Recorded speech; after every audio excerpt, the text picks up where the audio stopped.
And now it's my pleasure to introduce you to tonight's speaker. Zillah Eisenstein is a groundbreaking political thinker, writer, and activist who is always looking to find new anti-racist feminist pathways. She is the author of more than 12 books and hundreds of articles detailing the continual struggles for social, racial, economic, environmental, gender, sexual, and bodily justice by women of all colors across the globe. She has lived in Ithaca, New York, throughout these decades of national and global activism. She is Professor Emerita of Political Theory here at Ithaca College, and you can visit her website to access her writings for Al Jazeera and Feminist Wire. Thank you. Thank you, Zillah.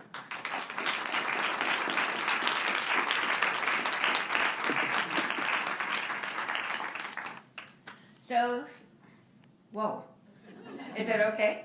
Yeah, okay, so thank you for being here. And I think the title was something like Feminisms, Personal and Political in Thinking Through Chaos. And so I'm going to both use chaos and critique chaos, so it will be chaotic. And it really is, I'm going to share a bunch of thoughts that I don't really want you to think, do I agree with that or not? But rather, I'd just like you to think about what you think I just said. In other words, I really know that there isn't enough room right now for us to be disobedient and also resistant. And I do think that a lot of us feel so overwhelmed by different tragedies, different challenges, that sometimes it feels easier to do nothing than to do something. So I have several really radical thoughts that I really want to share in my hometown. Okay? So I don't conclude any idea tonight. What I do is I try to show you a few of the things that I think maybe if you're thinking about them with me and with others, that life will become more collective and more possible, okay? So I am asking for you to listen deeply and then when you leave here to do something with it. I am asking for a certain amount of wonder and also definitely imagination. And I actually do think that imagination is about the most radical thing any of us can do other than act on it. And that it is harder and harder to imagine what the world should look like and what we might want it to be. All right? So even in the introduction when we were, the community fund and the women's section of it talking about women's equality, I'm not for equality, not the way that it's defined in the liberal Western tradition, because equality usually means sameness of treatment, and actually I think what we need is similarity but not sameness, and a way of recognizing differences, but when we recognize the difference, to also find liberation with that. So it's not surprising that in the 1970s, the women's movement, the most active part of it, was called the Women's Liberation Movement. We don't have that word today. So much has been lost. Okay, so now my point here is not to grab onto anything that came earlier, because it's not good enough for this moment we live in. Okay, so maybe we can find some threads, but those threads have to take into account the moment we inhabit. Okay, so one of my first kind of intellectual points for us tonight is that maybe, and I'll say maybe a lot tonight, maybe we are living in a moment of what physicists call singularity. And what is that? Singularity is a moment that moment is everything that came before makes no sense any longer. But it takes a huge amount of historical time to get there.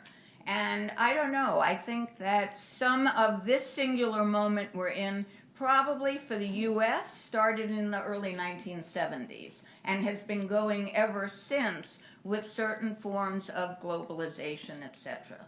So the point of this is to say that in this moment where it seems like a whole lot has been completed, but we haven't yet really begun, all right?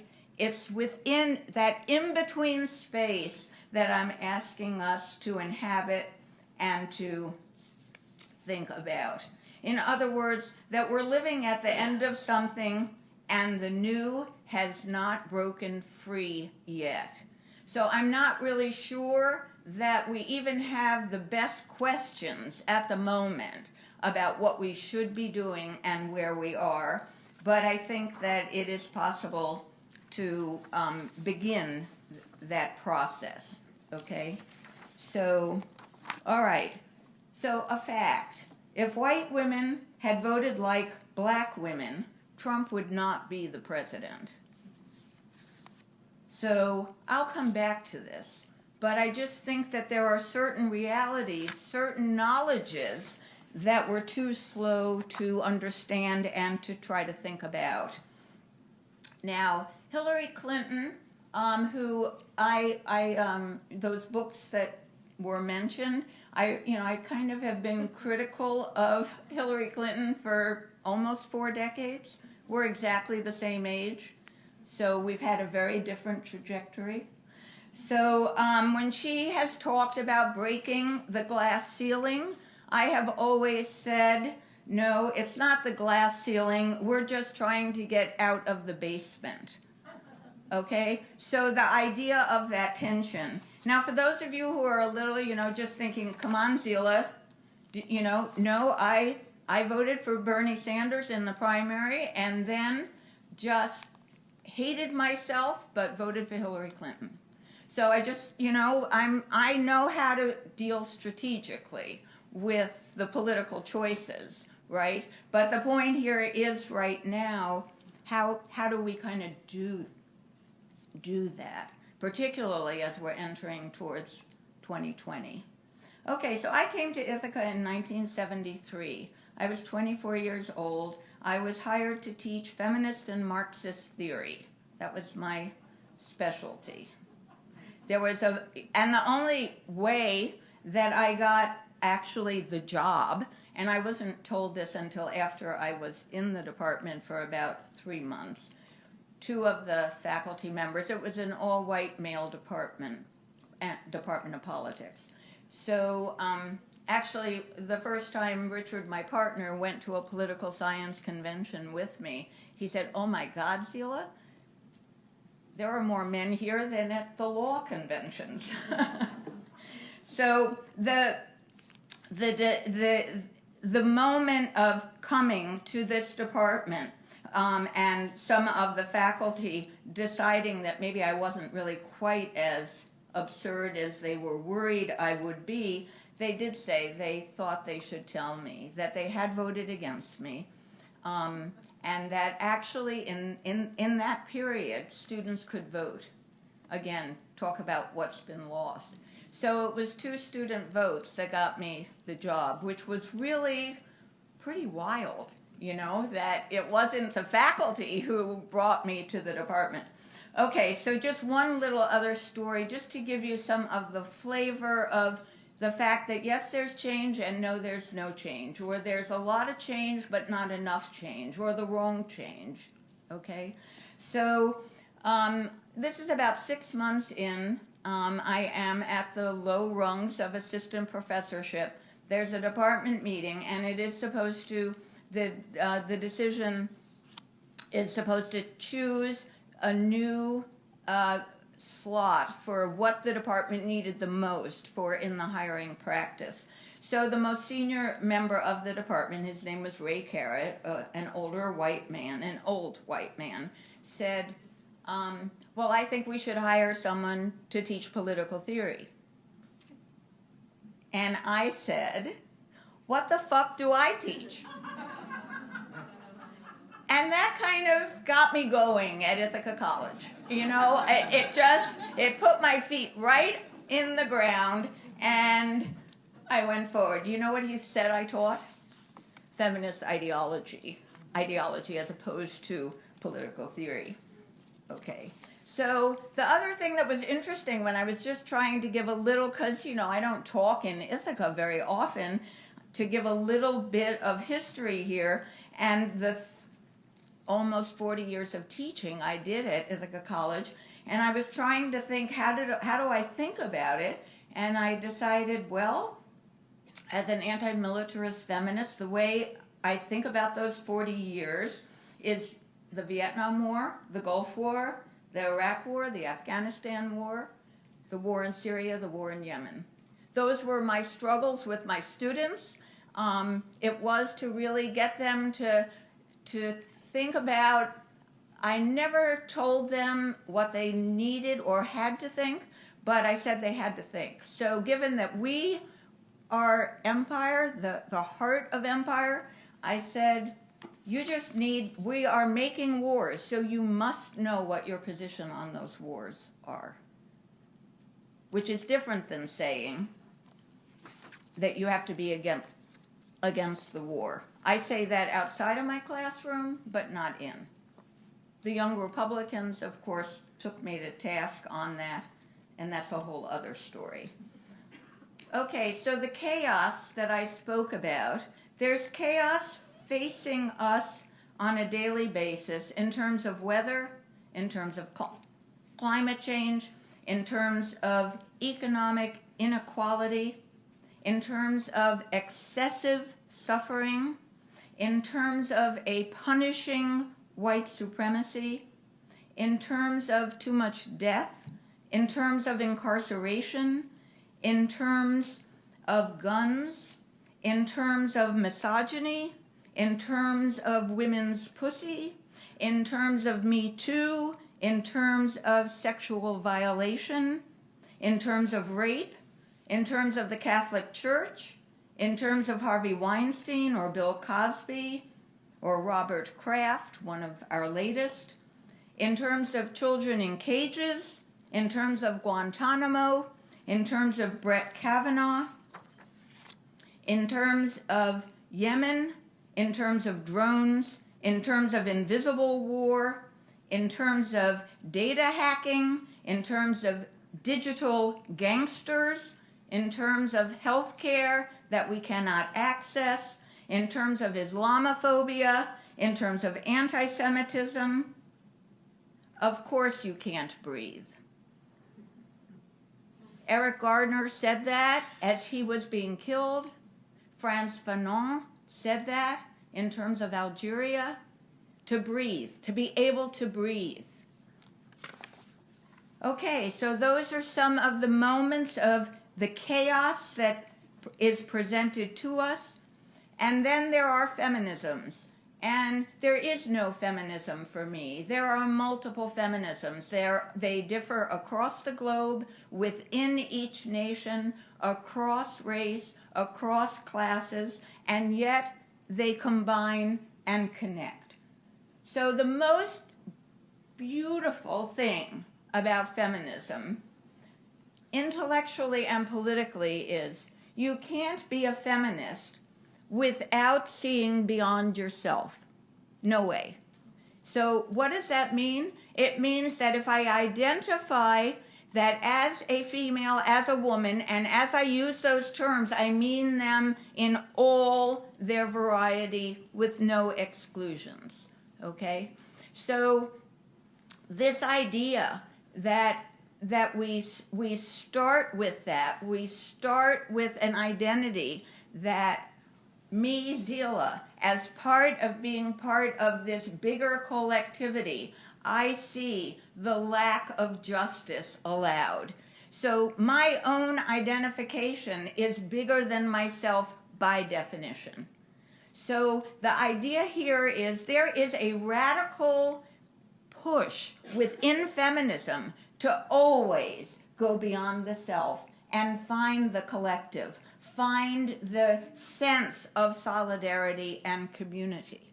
All right? So that's a tension, though, because how big do you make your collectivity? Do you keep your feminism white? Do you keep it middle class? You know, how do you open it to the complete diversity and complexity of human beings? Okay? So this idea here that feminisms are always plural, the notion of the denial of our humanity. You know, in chattel slavery, it was denial of humanity. In terms of any form of feminism, it is the denial of seeing a body defined as female or woman as less than human. So the notion here is that the way that you struggle for a recognition of humanity means that you must critique the exploitation and the sexploitation of females at the heart of the foundation of capitalist, racist patriarchy. So the construct of feminism that I work from, and today in a book of mine that'll come out in a couple of months, the language that I use is an abolitionist socialist feminism, that you need to look at the concept of collectivity and continuity here and multiplicity, that there is no one singular structure, but rather this inhabiting of the foundational dependencies of these different systems. So there really has never been a racism without sexual exploitation, and there has never been a patriarchy without racism, and there has definitely never been a capitalism without racist patriarchy. So the idea that so often the conversations come down to the problem of capitalism or the problem of misogyny, the feminisms that I think are the most inclusive say that the structural system at the core here is always multiple. Now, the reason that is really an opportunity, I think, is that it allows multiple points of contact and connection as opposed to singularity. In other words, if I say I'm just female, you just got one possibility of connecting to me politically. And what I'm saying is that if you name and see the racial coding, the sexual coding, the gender coding, the economic coding, the nationalist coding, that there become more points of contact that people can come to understand themselves and work together. Now, I'm also, part of the problem, though, is that language gets in the way, and language doesn't help us see the female body. You know, so language doesn't help us do political theory when it comes to feminism. Language gets totally in the way. So in some of the earliest work I did, I would speak about the system of race and class, or sex and class. And then I finally remember saying in one of my courses and then in one of my books, I hate the word "and." You know, it makes them separate. So how about racialized gender? How about engendered race? In other words, that we need language that show us the process of connection rather than separateness and containment. So in this same way, if we even think of the way that we are polluting the world, okay, we are polluting the world in terms of capitalism for sure, and that has led completely to the climate disaster that we are facing. But misogyny pollutes the world as well. And I am asking you to entertain the idea that misogyny through the system of sexual abuse is actually the fundamental glue of capitalist racist patriarchy. So that, in other words, instead of thinking that every time you hear of a sexual violation, that this is some exception, this is actually the foundational basis of the way that labor is extracted, that goods are extracted, that we plunder the earth. You know, people talk about raping the land, raping female bodies. The point here again is if we take the language that is used and decompartmentalize it, make it fluid, let it see more, we'll be able to see more as well. So it's just so interesting. Early this morning I was sent this article about Chinese foot binding, and the title of the article was Labor Not Sex. And the article was saying that the reason there was foot binding in China was not because of any sexual fantasy about what female bodies should look like, but rather it was a way of keeping women close to home to do the labor of the home. And so let's see if anything's working here now. My thought is, well, what's with the or? You know, what's with it's one or? No, it's both. It's both sex and it's labor. And labor is always sexualized. And you need to think about what that means. It doesn't mean sexy. It means really theorizing, politicizing the body, okay, in terms of a system of misogyny. So, again, the way that black women's bodies in the period of chattel slavery, the system of slavery is normally described as a racist system, which definitely it was. It was one of the most homogeneous systems compared to the way it is done today. But at the same time, it was as intimately sexual. The system of breeding and the use of enslaved black women for breeding was as central to slavery as was the exploitation of labor. So the point here again is, why not see the combination here in order to see the possibilities of change?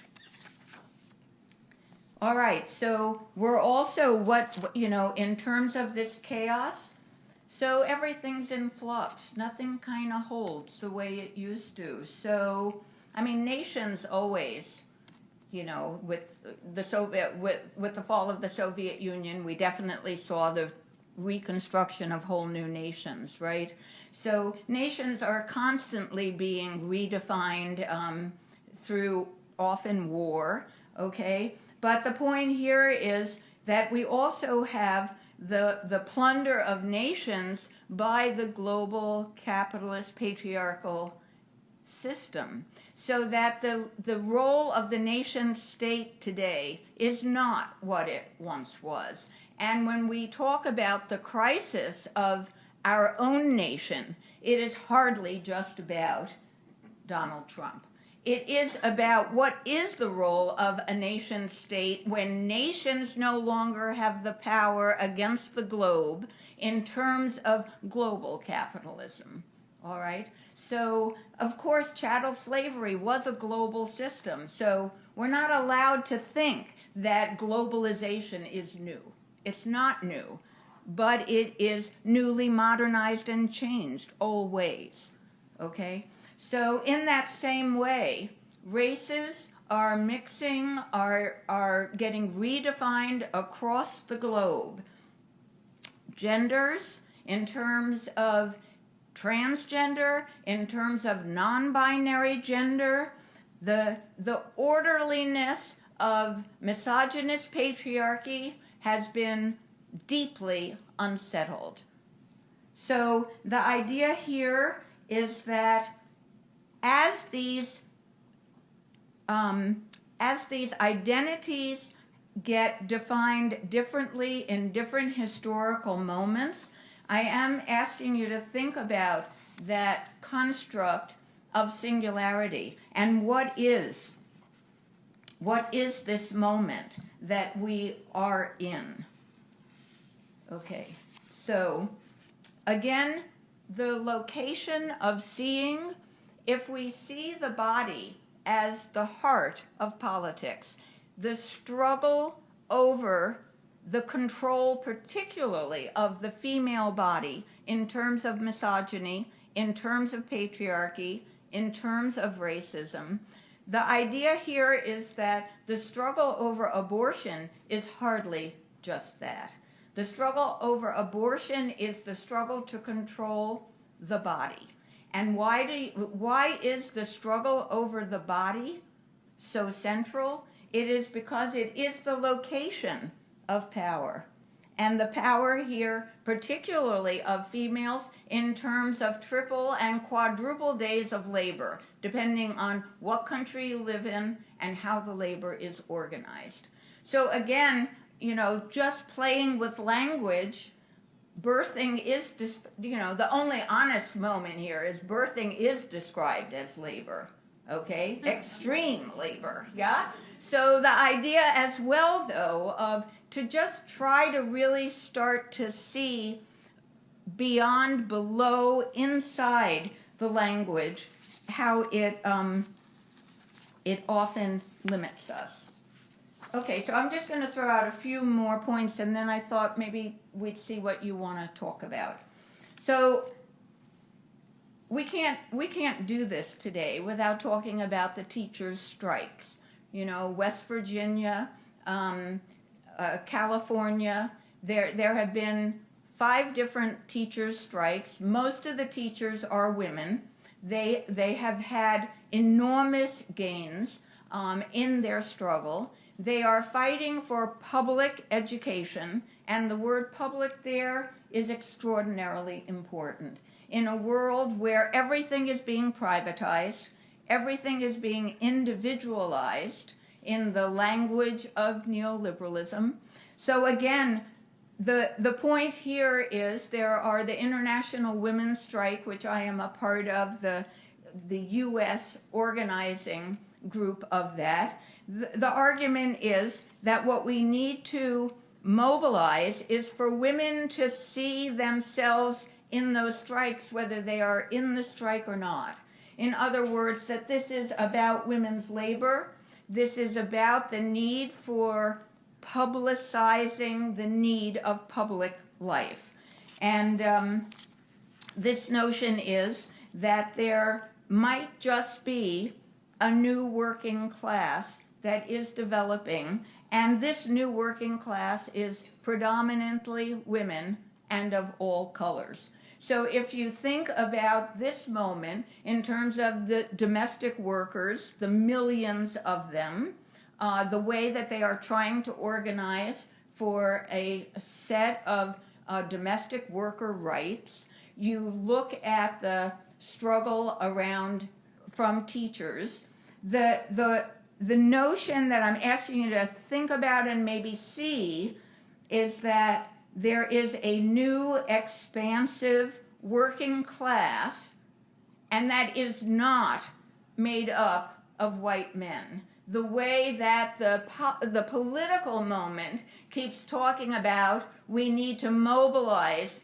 the disgruntled white men who have been displaced.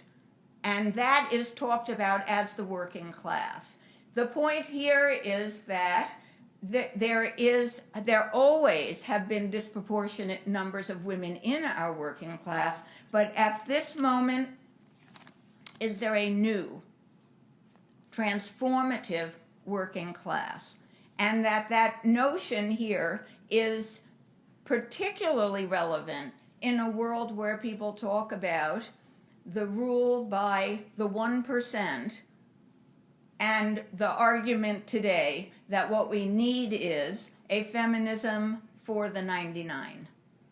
So in other words, the idea that you just keep kind of turning things inside out to try to see whether, when you talk about a feminism, you are moving towards this inclusive notion of women and their bodies. And their bodies means, to a degree, labor of all different kinds, and caring, and a reproduction of society. Okay, so about this idea, again, coming back to singularity, the Kavanaugh-Ford moment, okay? So a lot of people felt as though that was really a key transformative consciousness, that in some ways that it wasn't about a Me Too discussion that was about women in media or women in Hollywood, that it was really about every kind of woman, the 99%, and that many girls and women felt as though they'd been exactly where Christine Ford had been. In other words, being asked for sex that they were not consenting to, but didn't know exactly if they had consented or not. Not that that was her position, but that people started to think that the universalness of this question, the everywhereness of this question, the ordinariness of this question, of sexual violation, of whatever layer you feel as though you'd come in contact with on the basis of what? On the basis of consent or not. The point here is that I do think that this was a Me Too moment that was completely democratized. That, in other words, there was no containment to it. So then the question becomes, out of this kind of radical consciousness, how do we hold on to that and mobilize that rather than be defeated with Kavanaugh in the Supreme Court and no real activism demanding a different world? Okay, now what we're seeing with many of the priests right now and the meetings with the Pope, the whole focus on the question of sexual violation and predation, pedophilia. Again, the point here is, how can we politicize that in a way that really moves to a different kind of world? But I just want to conclude on this particular issue to also say that the Pope has been very clear about the fact that he is against abortion, and that's not changing for him. And so my point here is, if we just come back to some of the earlier discussion, here he is very much embraced by progressives and leftists and not even religious people on the basis that he has stood against economic inequality, right? I mean, he's really spoken on that. Well, the point here is abortion is one of the major reasons for economic inequality. I mean, if you can't get an abortion and you are in the labor force, the point is that this notion that you do not recognize that economic inequality is tied to a woman's right to control her body, we're just back to the same argument about how does politics function. Okay, so I guess I'll just conclude here with the argument, or asking you to think about. So I'm not sure democracy works. And actually, liberal democracy definitely doesn't work. And I don't know how long it's going to take us to know that it doesn't. You know, I mean, whether it's the Electoral College that we can't get rid of, or just the fact that it's been, what, almost 50 years, and we're still just trying to get equality, going back to that term, for people of color and white women. So, like, I think I'm kind of done with liberal democracy. And given that most people in the West think liberal democracy is democracy, I'm done with democracy. I mean, I don't think it works. So then the question really does become this idea that people think right now, if we come to this whole issue around Trump and the 2020 election, that what we need is, particularly for Democrats, that they need to make sure that they're not too radical so that they can beat Trump. And so my thought is that the only way that Trump is going to get beat is if the person running against him is as radical or more radical than him, but to the left and towards feminism rather than towards misogyny and the right, okay? Towards anti-racism rather than white supremacy. So the idea here that so many of us are trained to think, find the middle ground. And there is no middle ground. In the moment of singularity, there's no middle ground. And if you happen to be a white woman, I absolutely think you're just fatouste. If you think you can be silent, okay, or just kind of be at the edges, because if ever there were a time to be radically extremist, this is it. And actually, it may be the gift that Trump has given. The idea that he has mobilized a radical right that actually has started to mobilize, and I do think it has started to mobilize in this country, a radical left feminism that is anti-racist. So the notion here, though, is it's not put in view for us very well, but there are thousands of resistance groups working at this very moment all over our country. What we need to do is really find coalitions and networks so that the people you work with, you don't have to agree on everything. Actually, I've gotten to the point is I just need one thing. I used to think I needed everything. Now just give me one thing and I'll work with you. So the idea here, though, is that if we can really begin to believe in this, that we have a possibility. So I don't know, have any of you read Tayari Jones' American Marriage? Yeah. So she says there's no halfway between moral and immoral. She says justice never dwells in the middle. So take a side. I won't tell you which one to take, but take a side. And then fight like hell for it. Because there's really I think this is a moment of singularity. And the chaos that I hope on some level that I've shared tonight, and it is chaos. The chaos is actually, I think, politically an opportunity to move in new ways and towards justice. So I think I'll end with that and then see if someone wants to play with one of the ideas or whatever.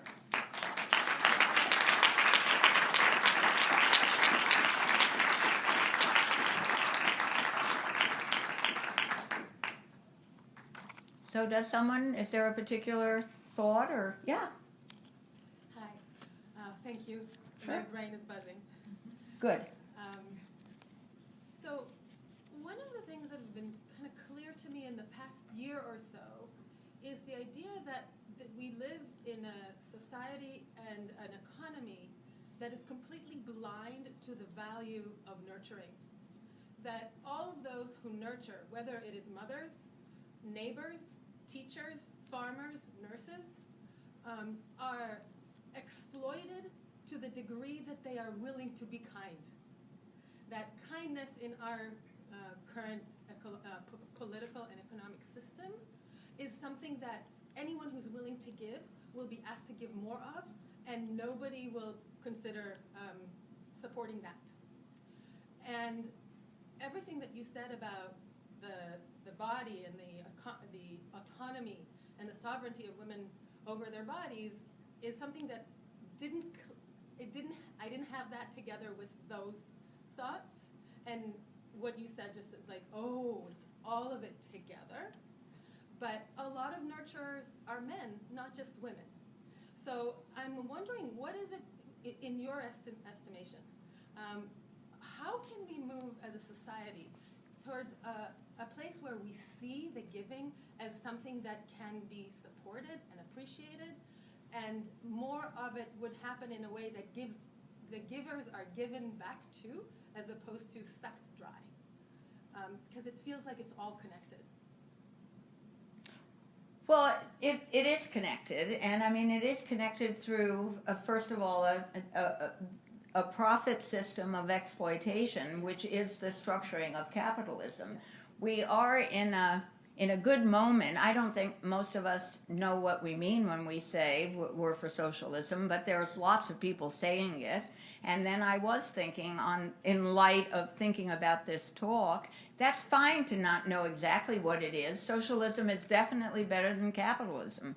So the idea that you do know that socialism is based on a recognition of exchange that is not based on profit motive. So the caring, etc., I agree. It really, capitalism is brilliant. It actually doesn't, females are not the only people who can be exploited as women, you know, just like the system of white supremacy right now is highly differentiated among people of color, and particularly black people, in a way that is completely different than under chattel slavery, you know, in the sense where it was homogenous, you know. So it gets very complicated because our system is much more differentiated, and then people want some opportunity to get a little bit more of that difference.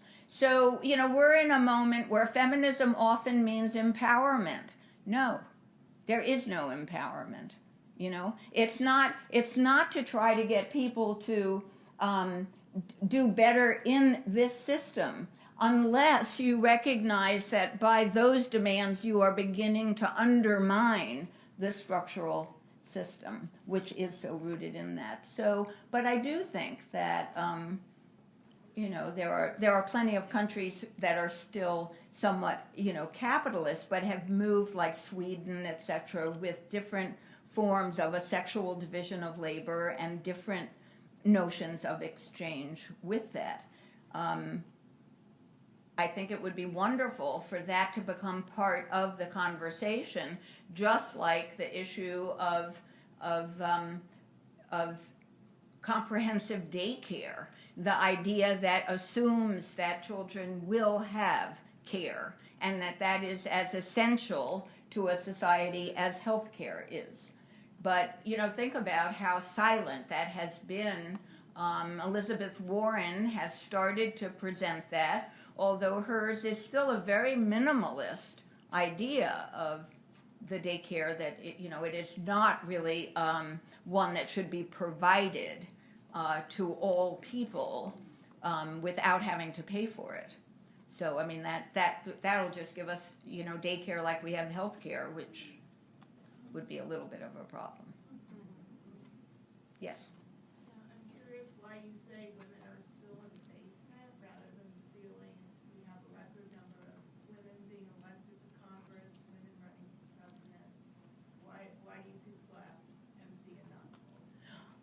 Well, I don't see it empty or full. Clearly, the idea that we have women in Congress and some really progressive women is quite wonderful at the moment. But still, the majority of women in the United States do really low-wage labor. The majority are doing low-wage labor, and I think that it's important to bring up, our sisters with us and not go towards the ceiling by ourselves. So now, are there plenty of women who do that? Yeah, but are there enough, politically meaning being put in view as a way to push our society forward? No. So does that answer? I mean, it's not, I definitely, there's been all kinds of progress, but I think it always matters to ask, is the progress what we want? Like when we fought for the vote, in the United States, women fighting for the vote, I'm really glad that we got the vote, because otherwise we'd still be fighting for it. But is that really power? I mean, the idea, the notion, again, is that so many of the gains are important, but they are not sufficient for that totality of what power is. Voting allows us to choose who's in government, but government is a small part of the power structure of this country, So, and I think, actually, again, this is one of my questions. As we move forward, the government is less and less. The real question is, who is running this? Let's stop thinking that it really is shifting, And it's a fantastic moment that we are in to try to figure some of that out. So you have these billionaires. Isn't that just incredulous? We have these billionaires thinking that they should run the country. So, but that used to be the absolute secret. The history of bourgeois society, of liberal democratic society, was that the economy and the government are separate. Not anymore. Meaning it's never been separate, but it was a lie that worked. Now it's been totally exposed. So going to this as well, Trump seems to just keep exposing the role of misogyny in capitalism.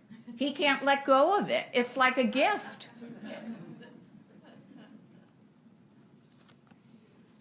So, I think that's amazing. I've been doing this work for really 40 years. Misogyny, you'd say misogyny is at the base of capitalism, and people would say, what? Now everybody knows pussy is right there. So, really, it's a different moment to see and to wonder. And I am both really desperate and hopeful, and that's why I was saying, just if you just leave here and you just think, okay, so do I believe in a middle ground? What is it? And how can it not be okay? Then it just seems to me that we are becoming disobedient in a way that is really necessary right now, because there is so much suffering that in our country and that we are doing elsewhere. So, yes, Nancy? I'm not asking you to look at a crystal ball as if you have the answers, but given that the middle does not hold, because there isn't a middle, so increasingly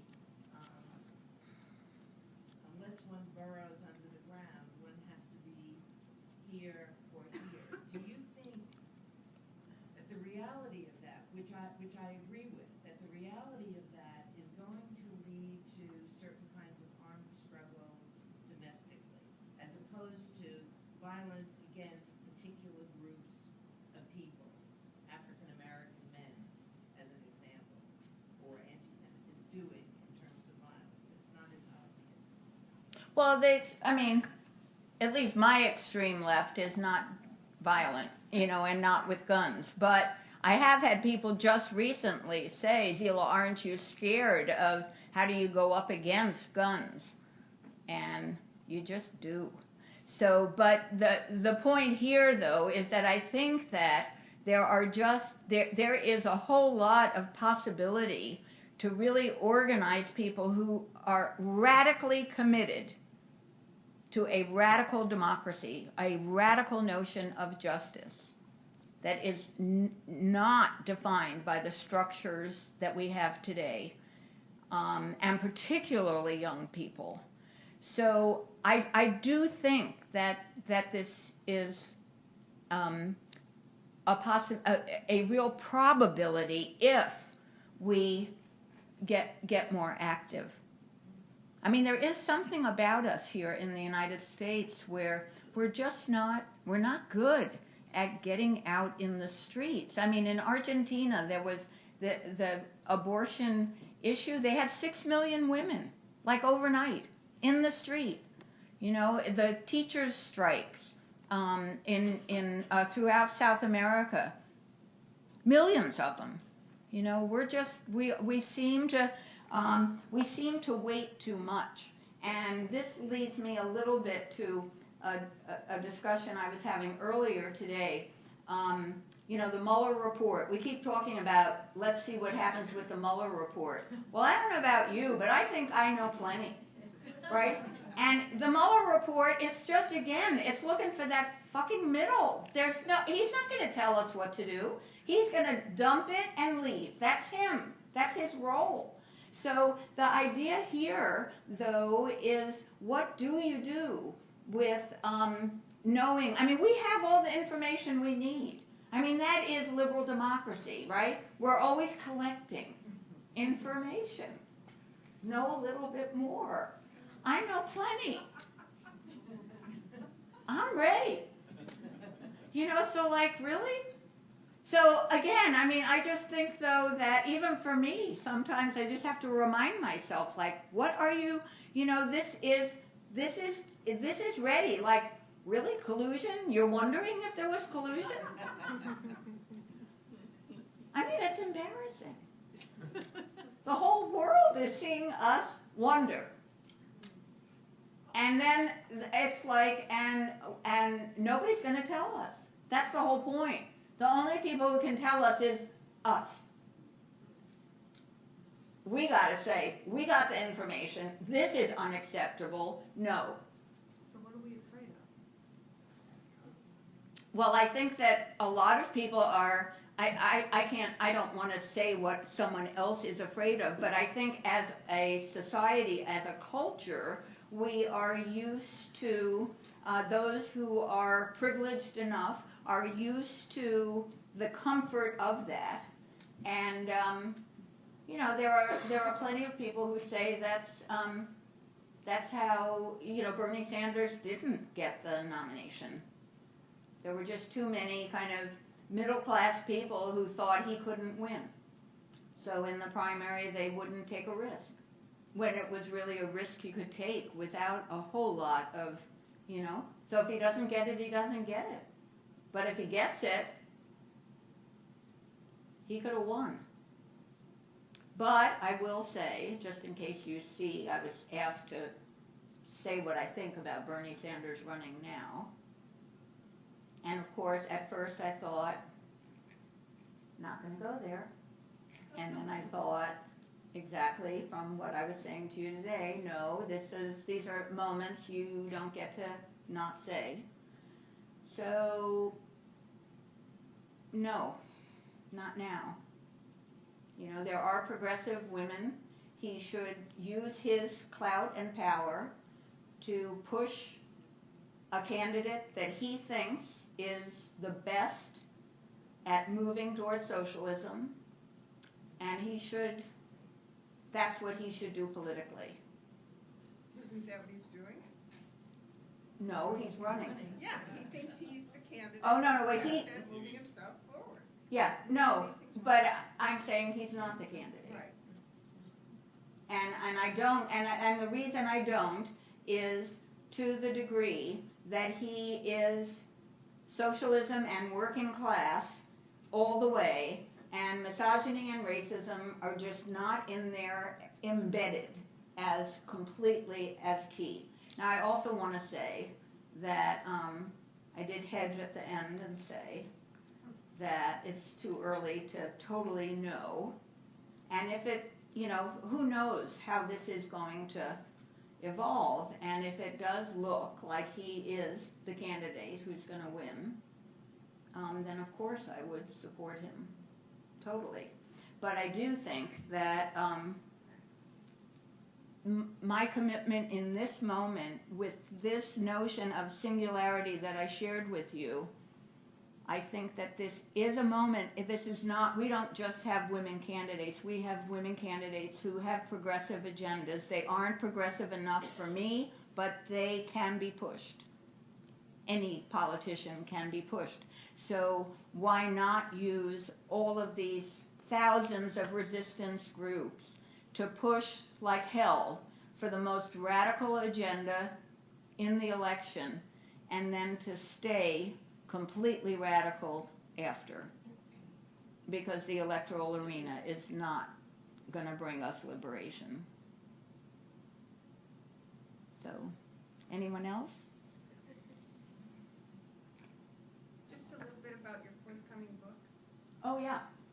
What? Just tell us a little bit. A little bit. So, well, the name of it is Abolitionist Socialist Feminism. I did have to fight with my editors about that one. And it basically starts with why, the first 5 pages is why is socialism not enough? Why is feminism not enough? Why is anti-racism not enough? And it comes back to it's not enough because it is embedded, they each are embedded with each other. So, but then the book ends, it goes through the 2016 election and then the 2018, and I am, the abolitionist part is saying that white women have a terrible history in this country, and a terrible present, and that we need to really mobilize against the intersection of racism and misogyny, because so many people ask the question, how could white women vote for a misogynist? Well, part of the answer to that is that misogyny is embedded in white privilege. So if you want to hold on to your white privilege, you may just abide a little bit of misogyny. So the idea here is that I just don't think you can do good politics if you're not looking to see the incredible complexity that exists. And I really fight in the book for white women to become anti-racist socialist feminists, and that's the purpose of the book, and it's out in a couple of months. So, yeah. What does a new paradigm look to you? What does it look like? Give us of the political world. What can I dream about? What can replace liberal democracy? Well, I think what can I can only tell you what I dream about. Yeah. Okay. So and my book is it actually is dedicated to the children of Hiroshima, the children in cages right now, the idea that that the structure that allows this kind of absolutely inhumane treatment is just an impossibility. That it is a world without war and militarism. And I know when you say things like that, or when you hear me say things like that, it can seem just evasive almost. But I actually believe, like Rosa Luxemburg, she believed that you bring the world into line with what you imagine. And that so often what we do is we try to bring what we imagine kind of into line with what we think is possible. So the point here is that militarism and war is just so obscene. Maybe we have come to some of the end limits of that. Now, I'm also aware of the fact that I woke up this morning and India had bombed Pakistan. So, you know, but again, I mean, it's Modi and, you know, Trump is not alone. There is this cabal of rulers right now that are fascists. So, but actually they're not, they really are misogynist despots is what they are, if we're going to be technical about it. Now, one of these new rulers is each one of them is unabashedly misogynist. Each one. So again, my thing is, how come? I mean, that's extraordinary that that's the language they use in their own country. You know? So what does that say? So for women across the globe and men who are willing to support the struggle against misogyny, you know, I just think that's what I'm imagining. You know, really an end to this level of sadness and pain. You know, and anyone else?